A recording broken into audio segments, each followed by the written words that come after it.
Now that we have a handle on the basics of Payday 2, it's time we go a little deeper into the game. Hello everyone, I'm James Black, and welcome to episode 2 in Richard Dangles' Payday 2 Complete Guide.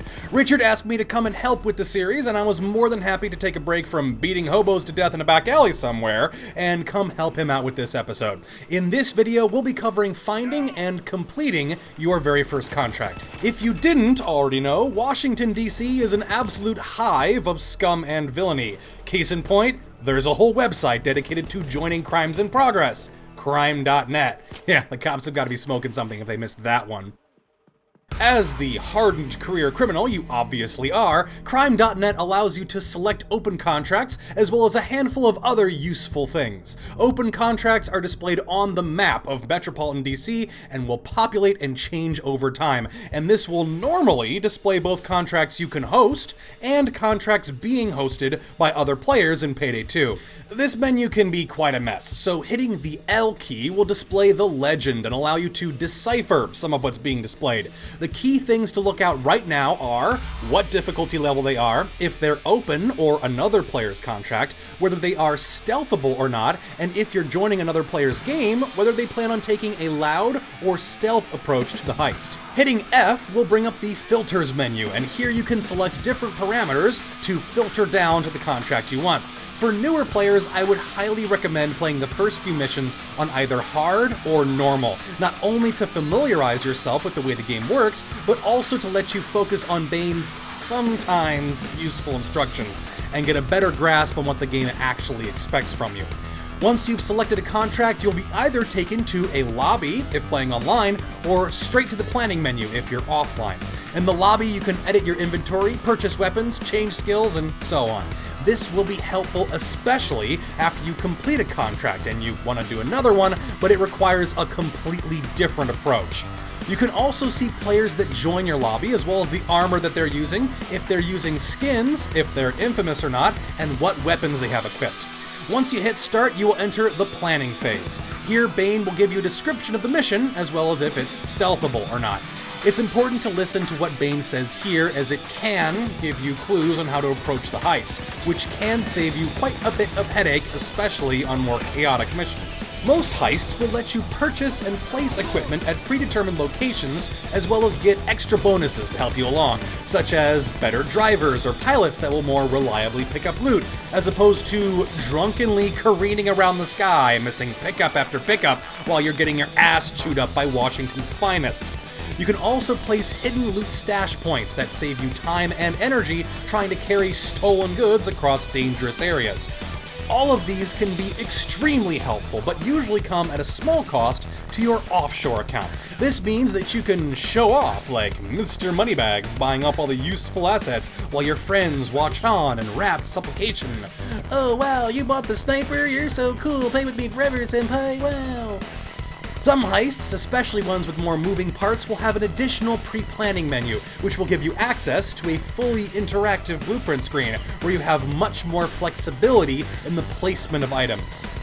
You can also draw out a plan of attack with drawing tools, but I'm pretty sure you know what those are for, really. Do not know the way. Some missions even offer ways to choose specific escape and vault breaching plans, each with their own pros and cons, and your team will have to decide and vote on which plan of attack to take, as some will assuredly block your ability to place other objects or assistance. You can't just have a sniper and an armored car, jeez. Once you've finalized your plan of attack and all players ready up, you will enter the mission.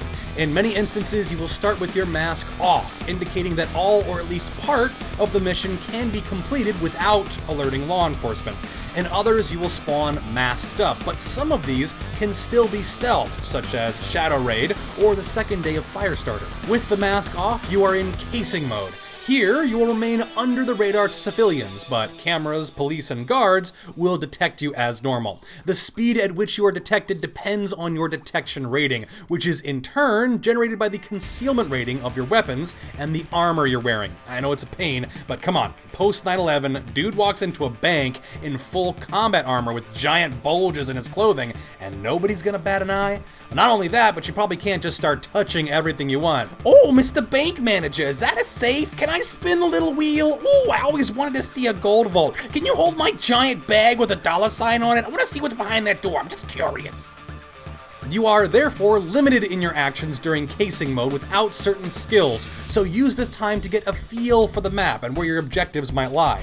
You know, light a cigarette, get a notepad, start writing down guard patrols, looking over other people's shoulders for keypad combinations, you know, that kind of totally normal looking stuff. Once you are detected, or the alarm is raised, you will mask up, and unless the detecting entity is neutralized, the police will be alerted.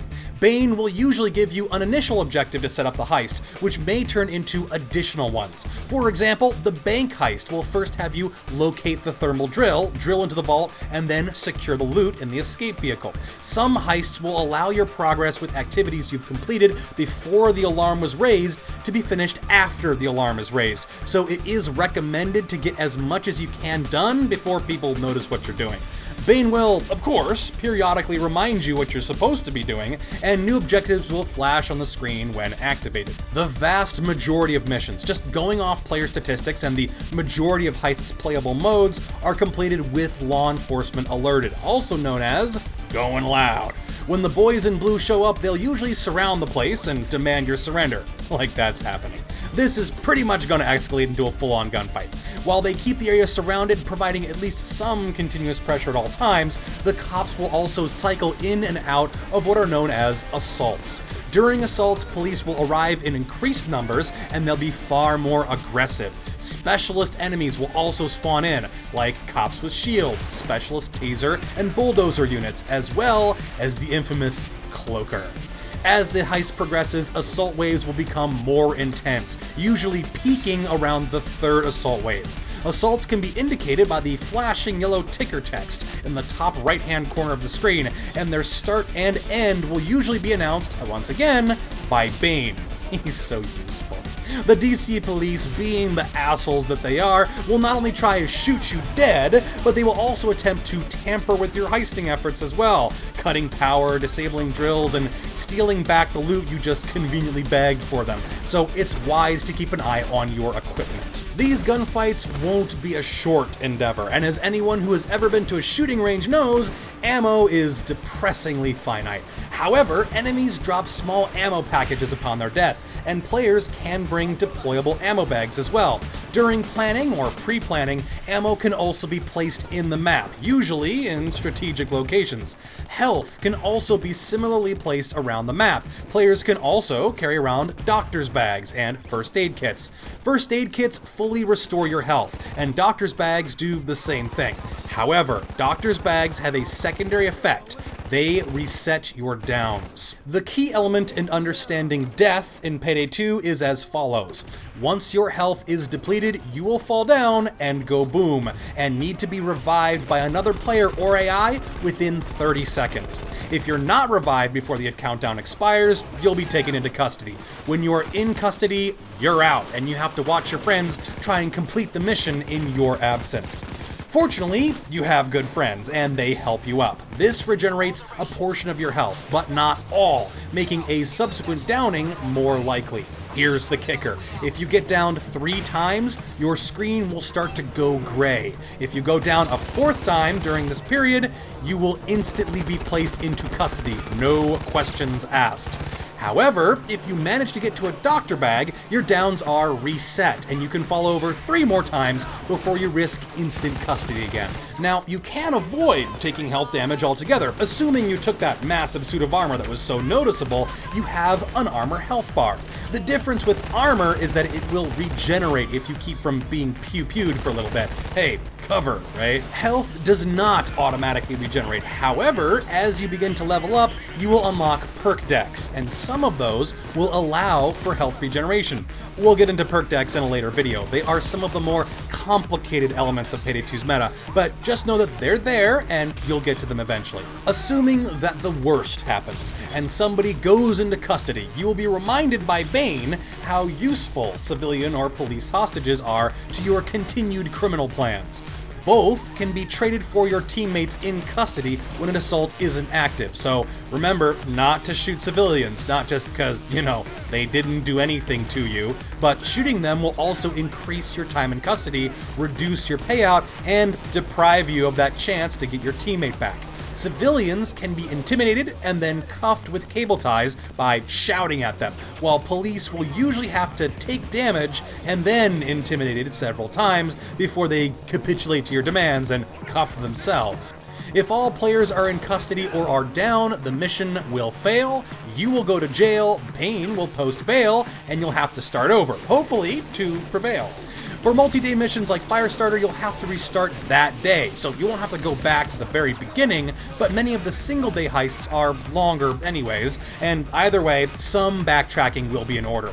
This kind of repetitive failure is one reason you might want to play on normal or hard to begin with, where just using common sense, cover, and a bit of gumption should be enough to power through most heists. Difficulties over hard, especially before you leveled up a few times, require some knowledge of the game's persistent metas, because some approaches are just plain better than others. For now, normal or hard should be just fine, and you'll have accomplished all the objectives in the heist in no time.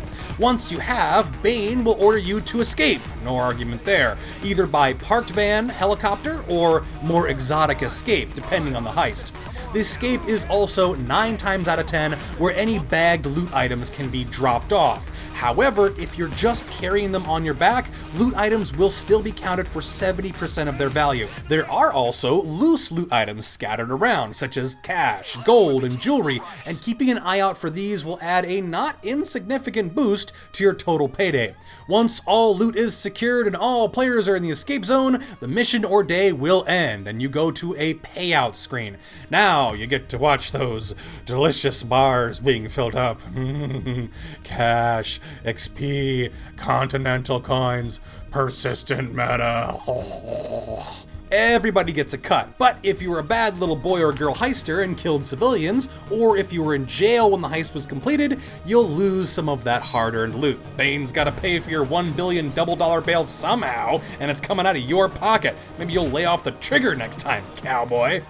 If there are additional days in the contract, you're not done killing yet, and they will have to be completed before the final cash payout and the payday are rewarded. The Payday is this little card flip game, and I'll be honest, this was introduced right when the game came out, and it has been made pretty damned well obsolete since then. The very worst outcomes are typically cash and XP bonuses, which don't scale well at all to your current level or your difficulty level. However, the better flips will give you masks, weapon parts, and even, safes which contain weapon skins for even more cosmetic player customization. Not really a safe guy, but hey, it's better than star cards, alright? Now that you've completed your first heist, you've probably leveled up a little and have some extra money burning a hole in your pocket. On the next installment, join Richard and whoever he roped in to do the next episode when we'll take a look at the best ways to spend that extra hard-earned cash, maybe on some more advanced weaponry than your first flimsy car. I've been James Black 47, I do Payday and other game content, and you can check out my channel here and in the description. I hope you've enjoyed this episode, and in the meantime, while you're waiting for the next little morsel of valuable thieved wisdom, happy heisting.